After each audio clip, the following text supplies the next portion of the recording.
الحمد لله نحمده ونستعينه ونستغفره ونعوذ بالله من شرور أنفسنا ومن سيئات أعمالنا من يهده الله فلا مضل له ومن يضلله فلا هادي له أشهد أن لا إله إلا الله وحده لا شريك له وأشهد أن سيدنا ومولانا محمدا عبده ورسوله الذي أرسله بالحق بشيرا ونذيرا وداعيا إلى الله بإذنه وسراجا منيرا أما بعد فأعوذ بالله من الشيطان الرجيم بسم الله الرحمن الرحيم إنما المؤمنون الذين إذا ذكر الله وجلت قلوبهم وإذا تليت عليهم آياته زادتهم إيمانا وعلى ربهم يتوكلون وقال رسول الله صلى الله عليه وسلم الإيمان بضع وستون شعبة والحياء شعبة من الإيمان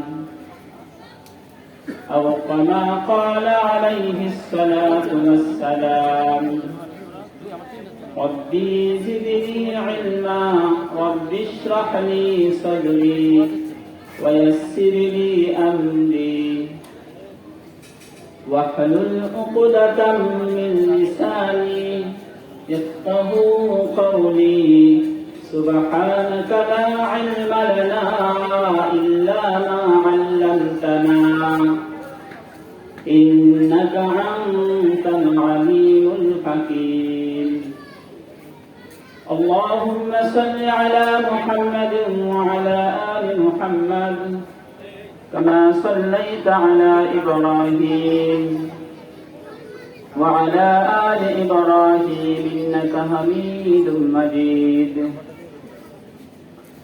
اللهم بارك على محمد وعلى آل محمد كما باركت على إبراهيم وعلى آل إبراهيم إنك حميد مجيد بلغ العلا بكماله كشف الدجى بجماله حسنت جميع خصاله صلوا عليه وآله لا إله إلا الله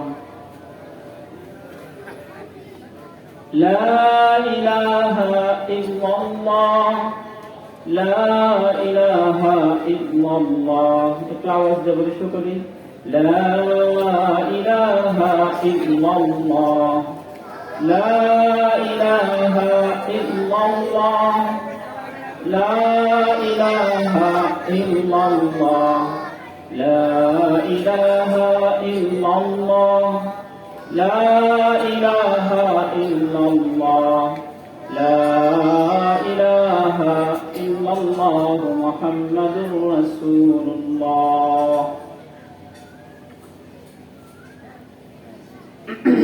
বেলতলি ফৈজুল উলুম কেরাতুল কুরআন কওমি মাদ্রাসা বেলতলি মাওনা শ্রীপুর গাজীপুরের উদ্যোগে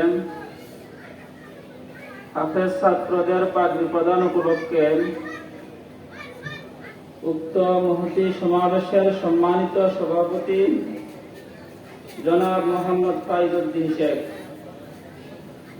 প্রধান মেহমান বিশিষ্ট ইসলামী চিন্তাবিদ নৌ মুসলিম আলহাজ মাওলানা ডাক্তার সিরাজুল ইসলাম সিরাজি সাহেব, নলছিটি জালকাঠি। প্রধান অতিথি অধ্যাপক ডাক্তার এস.এম. রফিকুল ইসলাম বাচ্চু, সহ স্বাস্থ্য বিষয়ক সম্পাদক, কেন্দ্রীয় কমিটি, বিএনপি। উদ্বোধক জনাব আক্তার হোসেন, সাবেক সাংগঠনিক সম্পাদক, মাওনা ইউনিয়ন ছাত্রদল। সভাপতি জনাব ফাইজউদ্দিন শেখ, মুতাওয়াল্লি অত্র মাদ্রাসা। ওয়াইজান একরাম হযরত মাওলানা মুফতি গিয়াসউদ্দিন আল আজাদ, বরিশাল। হাফেজ মাওলানা মামুনুর রশিদ, গাজীপুরি। হযরত মাওলানা মুফতি ইমাম হাসান, বরিশাল। হযরত মাওলানা মুফতি উবাইদুল্লাহ সেলিম। হযরত মাওলানা হারুনুর রশিদ, শ্রীপুরি, ইমাম ও খতিব, বেলতলী বাইতুল মামুর জামে মসজিদ। হাফেজ মাওলানা মুফতি হাসান শরীফ, ইমাম ও খতিব, বেলতলী পুরাতন কেন্দ্রীয় জামে মসজিদ, কেন্দ্রীয় মসজিদ। আরজ গুজার হাফেজ মাওলানা হারুনুর রশিদ, বারাকাল্লাহু ফি হায়াতিহিমা।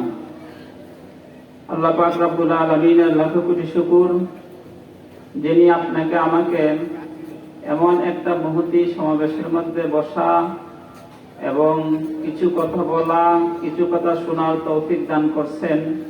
এই জন্য সকলেই কালিমাতুর শুকর আদায় করি, বলি আলহামদুলিল্লাহ। রাসূল করিম সাল্লাল্লাহু আলাইহি ওয়াসাল্লামের প্রতি একবার দুরূদ শরীফ পড়ি, সকলেই বলি সাল্লাল্লাহু আলাইহি ওয়াসাল্লাম। আপনারা যে এই মাহফিলে এসে বসছেন, আপনারা কি তাতে খুশি না বেজার? যদি খুশি হয় তাহলে আরেকবার অন্তর থেকে বলি আলহামদুলিল্লাহ। এটাকে বলা হয় মাজালিসুর রহমান, আরেকটা হলো মাজালিসুর শয়তান। মাজালিসুর রহমান হলো এটা, আর মাঝে মাঝে এলাকার মধ্যে মাজালিসুর শয়তানও হয়। দেখা যাচ্ছে রাস্তার মধ্যে মেয়ে, ছেলে, ছোট পোলাপান, বড়, বৃদ্ধ, দাড়িওয়ালা, দাড়ি ছাড়া সমস্ত মানুষ মাজালিসুর শয়তানের মধ্যে অংশগ্রহণ করে। আর মাজালিসুর রহমানে মানুষের অংশগ্রহণ কম, ঠিক কিনা? মাজালিসুর রহমানে মানুষের অংশগ্রহণ কম। কারণ কি? আপনার এটার কারণ কি? এটা নগদে মানুষের বিশ্বাসী, মনের প্রতারণার কারণে, মনের প্ররোচনার কারণে মানুষ গুনাহের কাজে লিপ্ত হয়। মানুষ গুনাহের কাজে লিপ্ত হয়। এই জন্য বাদ্য বাজনা, শয়তানি যে কাজগুলো আছে, এইগুলাকে বলা হয় মাজালিসুর শয়তান, পূর্ণ শয়তানের কাজ। আর শয়তানের কাজের মধ্যে শয়তানি মানুষগুলাই অংশগ্রহণ করে। আর মাজালিসুর রহমান যেগুলো আছে, এগুলোর মধ্যে মুমিন মানুষেরাই অংশগ্রহণ করে। আর মুমিনদের কাজ হলো ভালো কাজে অংশগ্রহণ করা, ঠিক কিনা? মুমিন যারা আছেন তারা ভালো কাজে অংশগ্রহণ করবেন। আর যারা কুমিন আছেন, মুমিন না, তারা ভালো কাজে অংশগ্রহণ করবেন না। এই জন্য যে কথাটা বলছিলাম, আমরা এখানে আসাতে আমরা খুশি তো নাকি? আল্লাহ পাক রব্বুল আলামিন আমাদেরকে রহমতের বেষ্টনীর মধ্যে রাখছেন। এই জায়গাটার মধ্যে রহমতের বেষ্টনী দেওয়া আছে। এখানে যেই সে আসতে পারবে না, যেমন তেমন মানুষ আসতে পারবে না। যাদেরকে আল্লাহ খুশুস খাস ভাবে মহব্বত করেন, এমন মানুষই এই জায়গার মধ্যে আসতে পারবে। আর সব মানুষ আসতে পারে না। সব মানুষের টাকা, সব মানুষের দেমাগ, সব মানুষের বিবেক সব জায়গায় কাজে লাগে না। ভালো মানুষ যারা, মুমিন যারা, মুমিনের কাজগুলা মসজিদ, মাদ্রাসা, ওয়াজ, মাহফিল, এরকম মজলিসের মধ্যে কাজে লাগে। আর এই ভালো মানুষগুলা এই জায়গার মধ্যে আসতে পারেন।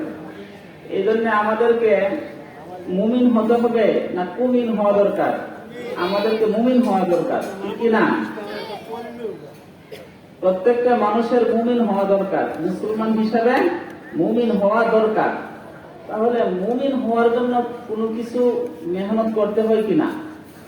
আমি যে কোরআনে কারীমের আয়াত তিলাওয়াত করলাম, অনেকে যারা আলেম আছেন তারা বুঝবেন আমার বিষয়টা কি।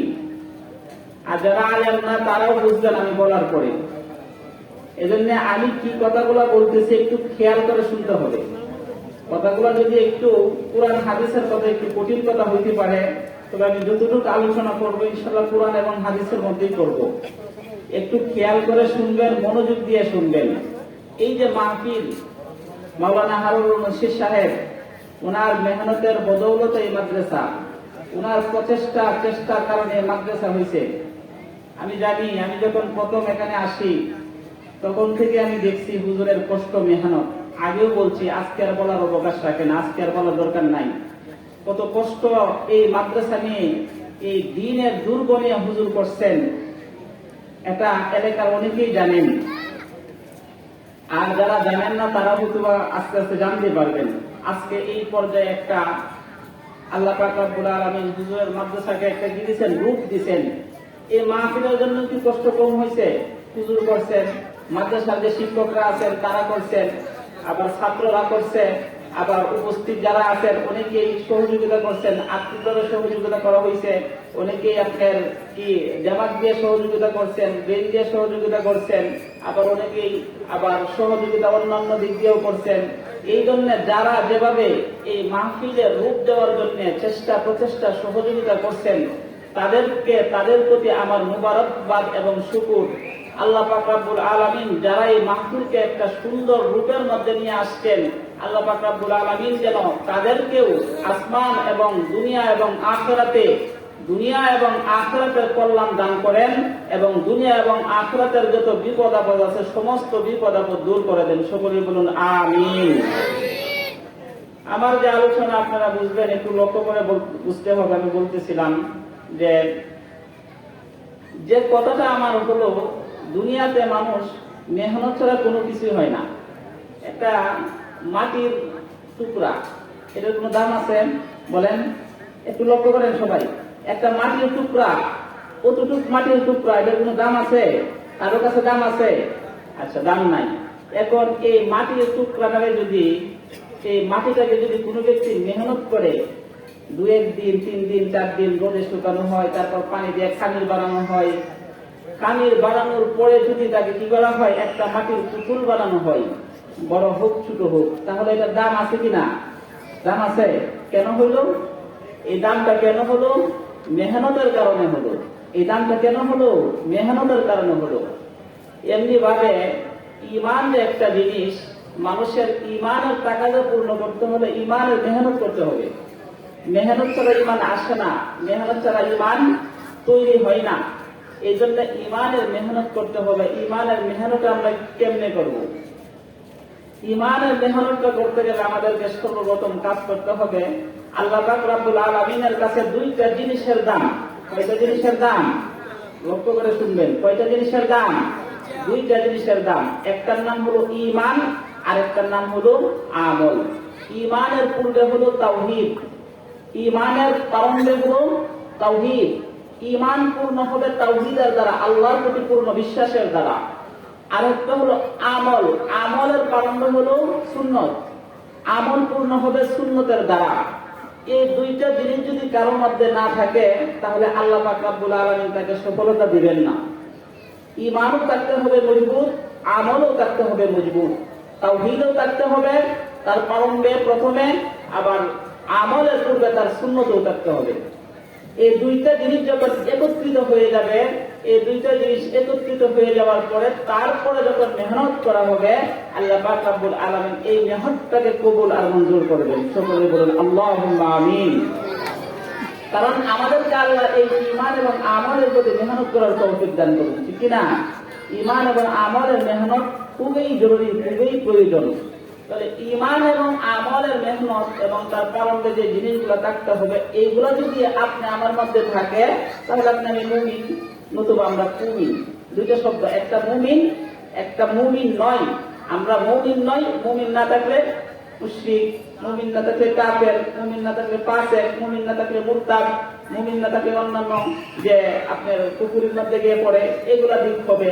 তাহলে আমাদের মুমিন যেহেতু আমরা মুসলমান, আল্লাহ পাক রব্বুল আলামিন কোরআনে হাকিমের মধ্যে এরকম অনেক শব্দ ভালো লোকদের ক্ষেত্রে ব্যবহার করছেন।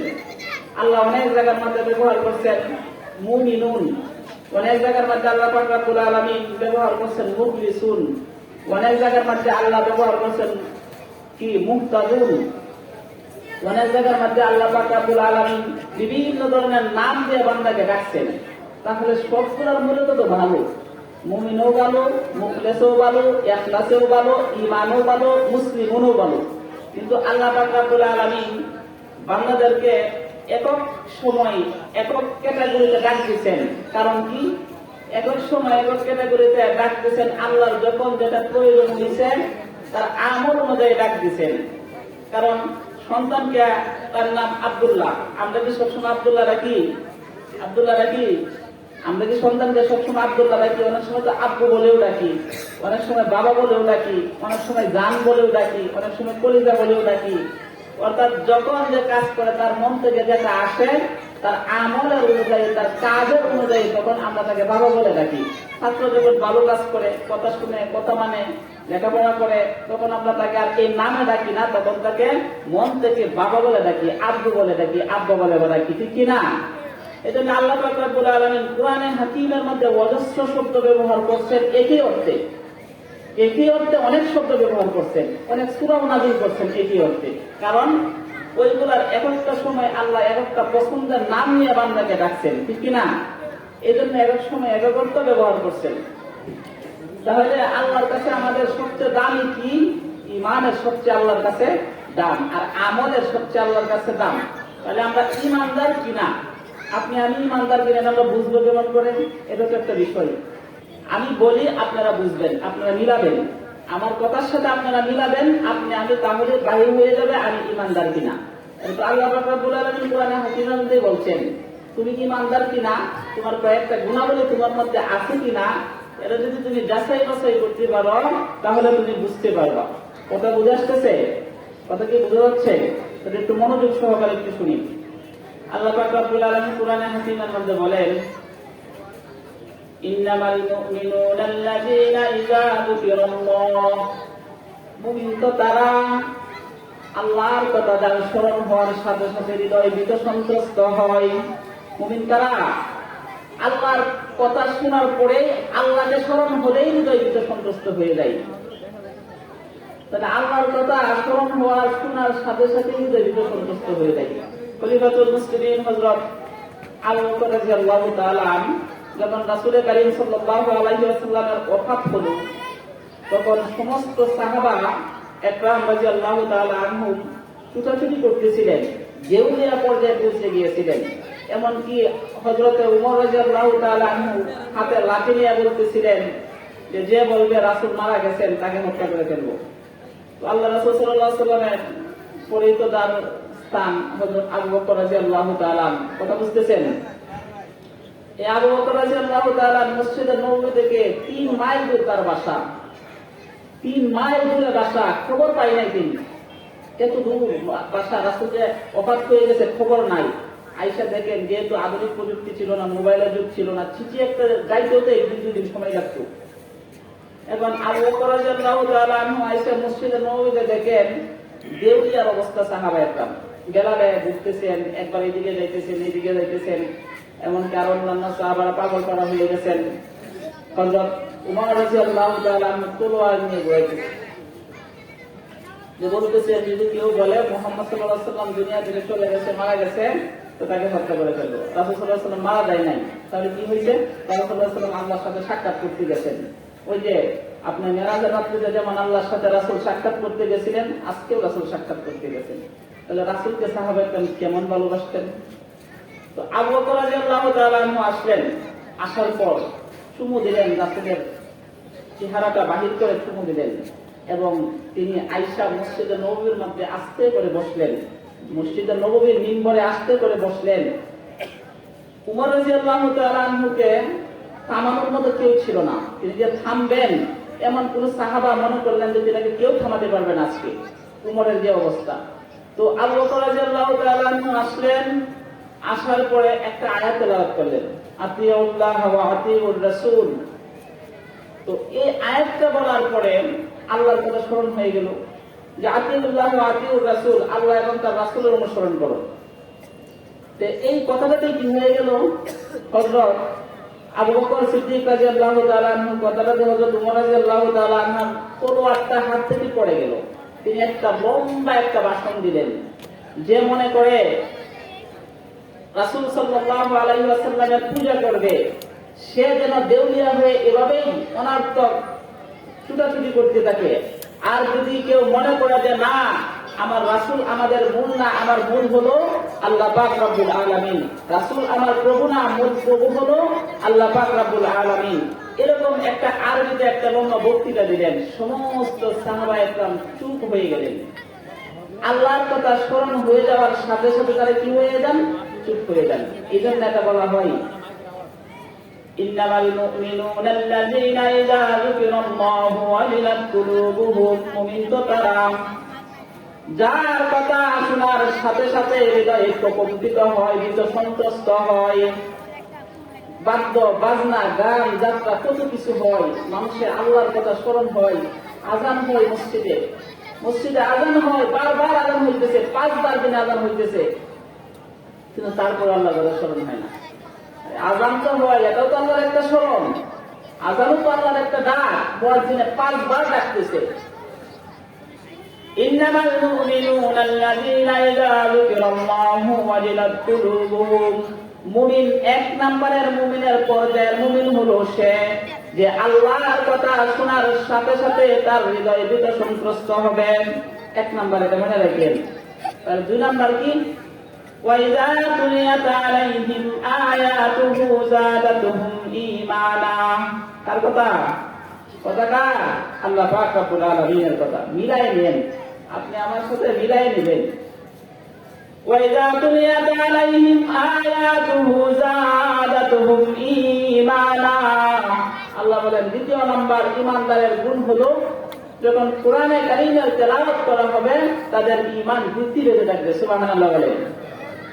তো কোরআনে কারীমের তেলাওয়াত করা হলে ঈমান বৃদ্ধি পেতে থাকবে। এই মাদ্রাসাগুলোতে কি হয়, এই মাদ্রাসার মধ্যে কি হয়, কোরআনে কারীমের তেলাওয়াত হয়। এমন একটা সময় ছিল এই মাদ্রাসার মধ্যে ছাত্র থাকবে দূরের কথা, মানে শিয়াল কুকুর হায়ানোর মতো এই জায়গার মধ্যে থাকতো না। যখন আমি প্রথম আসলাম দেখলাম একটা মাদ্রাসার পরিবেশ তৈরি হচ্ছে মাত্র, আর আজকে এই মাদ্রাসার মধ্যে অসংখ্য হাফেজ তৈরি হচ্ছে, অসংখ্য কিতাবখানার পোলাপান তৈরি হচ্ছে, অসংখ্য শিক্ষকরা এখানে সময় দিচ্ছেন, একটা নূরের জায়গা হয়ে গেছে, একটা এলমি একটা এই আপনার পরিবেশ তৈরি হয়ে গেছে, একটা কি আপনার দ্বীনি একটা পরিবেশ তৈরি হয়ে গেছে। এমন একটা পরিবেশ তৈরি করছেন যিনি, যার দ্বারা হয়েছে, তিনার প্রচেষ্টার মাধ্যমে হয়েছে, তিনার চোখের পানির মাধ্যমে হয়েছে। আর এই জন্য কি আমরা বেজান খুশি ভাই, যেটা বলতেছিলাম, এই জন্য আমরা খুশি না? এই এমনি পরিবেশগুলা, এই দ্বীনের যে আপনার মারকাজ, দ্বীনের যে মারকাজ গুলা আছে, এই দ্বীনের মারকাজ গুলা আমাদের প্রত্যেকটা মানুষের জন্য ফরজ। এই এলাকার মধ্যে 1-2টা মানুষ, এই এলাকার মধ্যে বসবাস করবে 1-2টা মানুষ না, হাজার হাজার মানুষের বসবাস। কিন্তু হাজার হাজার মানুষের বসবাস হলে কি হবে, নামাজি কয়জন? মসজিদের মধ্যে যায়, মসজিদের মধ্যে নামাজি নাই, মসজিদে নামাজ পড়ে না মানুষে। কিন্তু একটা বলছিলাম, শয়তানের কাজগুলো যেখানে হয়, হাজার হাজার মানুষ, মেয়ে ছেলে সব মানুষ এখানে কেউ উপস্থিত হয়েছে। মানুষের এই গান বাজনার মধ্যে, বাজনার মধ্যে পাগল করা হয়ে হুমকি দিয়ে করতেছে। কিন্তু দিনের পরিবেশে মানুষে আসতে চায় না, কারণ তাদের ঈমানের কমতির কারণে। তাহলে কি 2 নম্বর কি, কোরআনে কারীমের যখন তেলাওয়াত করা হয়, কোরআনে কারীমের যখন তেলাওয়াত করা হয় তখন তাদের ঈমান বৃদ্ধি পায়। আসলে এই যে চেয়ারগুলো বাকি এদিকে বসা হয়েছে, সামনে লোক টাকা দরকার ছিল, শেষ করে দিই, সামনে লোক টাকা দরকার ছিল, কিন্তু চেয়ার সাইডে মানুষ সামনে নাই। দরকার তো সামনে নাজির হয়, সুকিনা তো প্রথম সামনে নাজির হয়, তারপর ডান দিকে নাজির হয়, তারপর বাম দিকে নাজির হয়, আর চেয়ার রাখা হয়েছে বাম দিকে। যাই হোক, আল্লাহ পাক রব্বুল আলামিন আমাদের সকলকে কবুল করুন, সকলে বলুন আমিন। وَإِذَا ذُكِرَ اللَّهُ وَجِلَتْ قُلُوبُهُمْ وَإِذَا تُلِيَتْ عَلَيْهِمْ آيَاتُهُ زَادَتْهُمْ ঈমানা। আল্লাহ পাক রব্বুল আলামিন বলেন, ঈমানদারের 2 নম্বর গুণ হলো কি? 2 নম্বর গুণ হলো যখন কোরআনে কারীমের তেলাওয়াত করা হবে তার ঈমান বৃদ্ধি পেতে থাকবে। ওয়া আলা রাব্বিহিম ইয়াতাওয়াক্কালুন, তারা সর্বোপরি আল্লাহর প্রতি বিশ্বাস করবে। 3 নম্বর গুণ, আল্লাহর প্রতি বিশ্বাস, আল্লাহর প্রতি ভরসা। ওমাইয়া তাওয়াক্কাল আলাল্লাহ ফাহুয়া হাসবুহ, যে আল্লাহর প্রতি ভরসা করে আল্লাহ তার জন্য যথেষ্ট।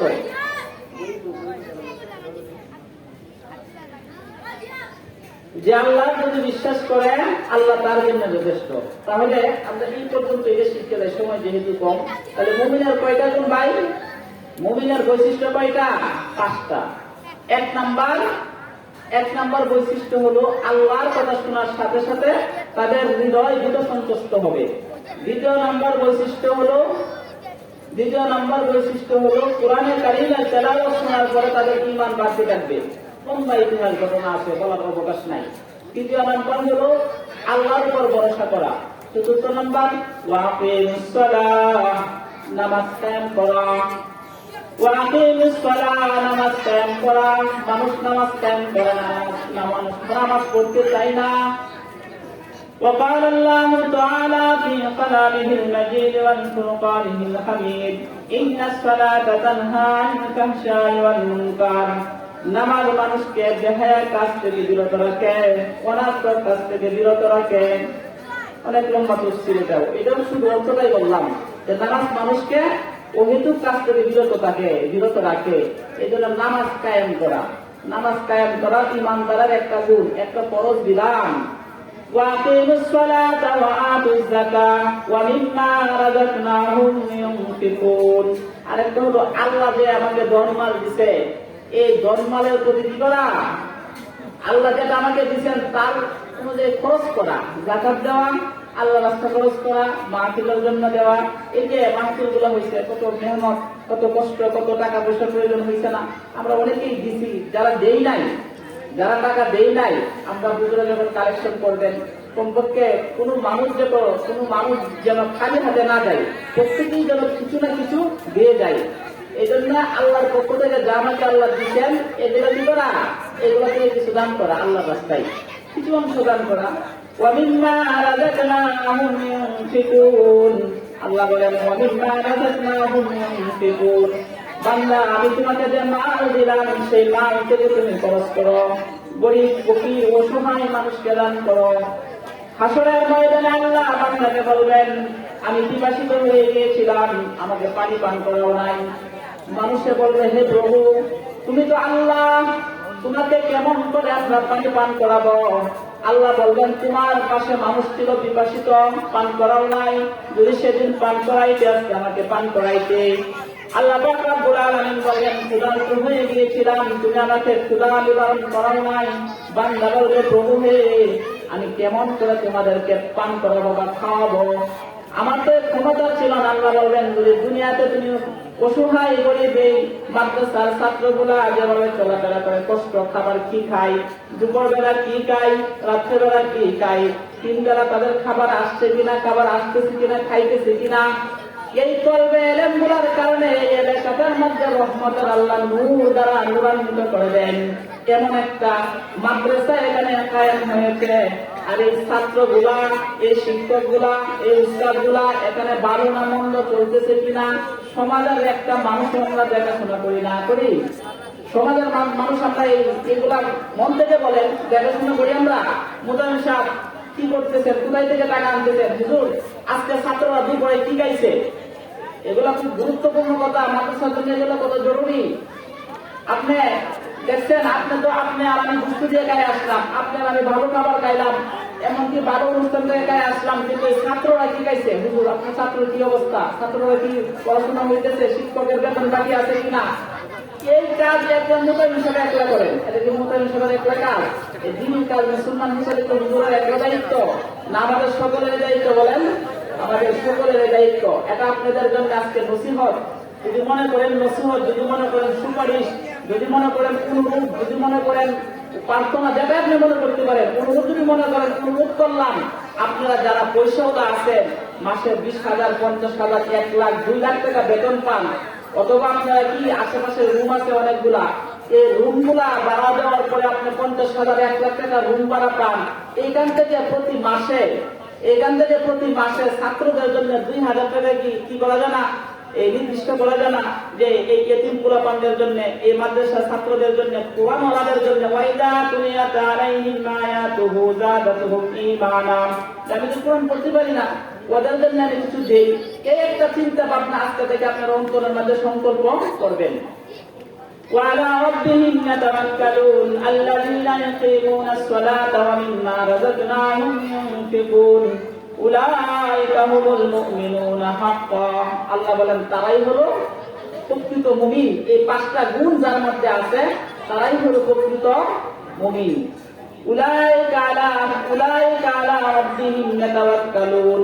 আল্লাহ পাক রব্বুল আলামিন আয়াতের মধ্যে বলতেছেন যে এরাই প্রকৃত মুমিন।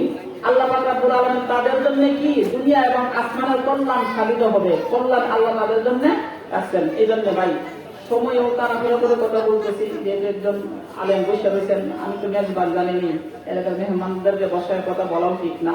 আল্লাহ পাক রব্বুল আলামিন যে কথা বললাম, এই কথা শুরু করতে বললাম না, যে কথাগুলো বললাম তার উপর আমল করার তৌফিক দান করুন। আমিন। ওয়া আখিরু দাওয়ানা আলহামদুলিল্লাহি রাব্বিল আলামিন। আসসালামু আলাইকুম ওয়া রাহমাতুল্লাহ। আলহামদুলিল্লাহ। আল্লাহ তাআলা